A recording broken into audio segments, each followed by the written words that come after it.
Protest movements across Iran appear to have lessened in intensity as authorities increase the presence of security forces. There are reports of heavy security on the streets of the capital, Tehran, as the government attempts to stop further demonstrations. A communications blackout is still in place for much of the country, making it difficult for citizens to access internet or make phone calls. Al Jazeera's Resul Serdar is live for us in Tehran. Resul, by all accounts, the internet blackout and those actions taken by security forces have worked. Protest action has reportedly been much more subdued.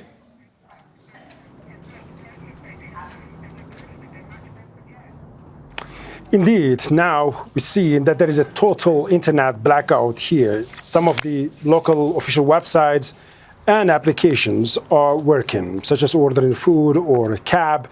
However, when it comes to the communication, particularly international communication, we are not talking about a restriction, but a total blackout. And that is making the life extremely difficult here. So the government, since yesterday on, have been providing a key support in Tehran, the capital, and journalists are allowed to go there and having a connection to the internet. But as I said, it is just limited with one support. So now, since Monday on, we are seeing a relative calmness now in the country, and there are some reasons behind this calmness. So the first one is the internet blackout, which is making it impossible for protesters to communicate with each other and to organize the rallies. Sending out a simple SMS is now impossible. But also there are security forces, heavy security forces all around the city, not only in the capital, in the other cities, major cities, remote areas as well. We are seeing the police forces, we are seeing besieged, we are seeing the Revolutionary Guards, the army everywhere.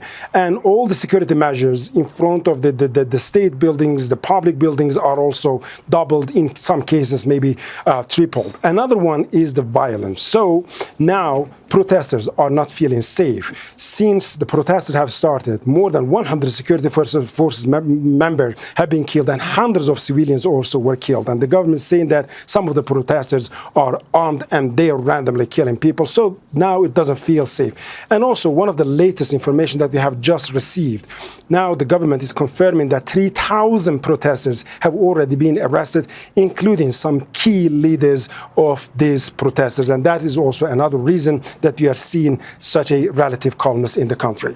So, Resul, the pressure has come to bear on the protest, but also on the Iranian government, with the US imposing some new sanctions. How concerned are Iranian citizens on the street that this will, if anything, only worsen the economic situation in the country?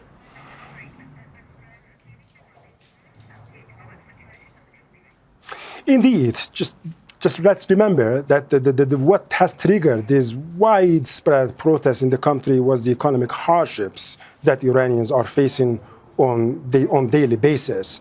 But on the other hand, Iran and Iranian officials are used to the sanctions.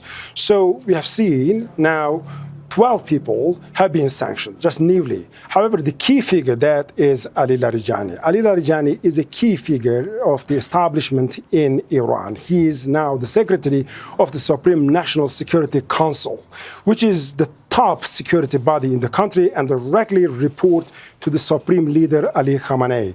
And also Ali Larijani has been one of the longest serving parliament spokesperson in Iran, indeed for more than a decade, for 12 years. And recently in the last presidential election, he was one of the candidates, the presidential candidate, despite being disqualified by the Council of the Guardians. But he is regarded as a key element of the establishment here. And he also has been one of the most vocal criticizers of the policies that are being imposed on Iran.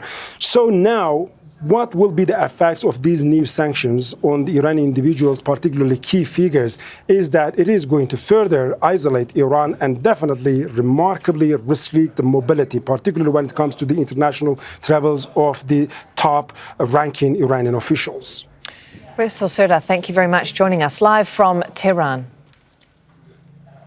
Don't miss out. Get the full picture. Subscribe to Al Jazeera for reliable news, expert insight. Like, share, stay ahead.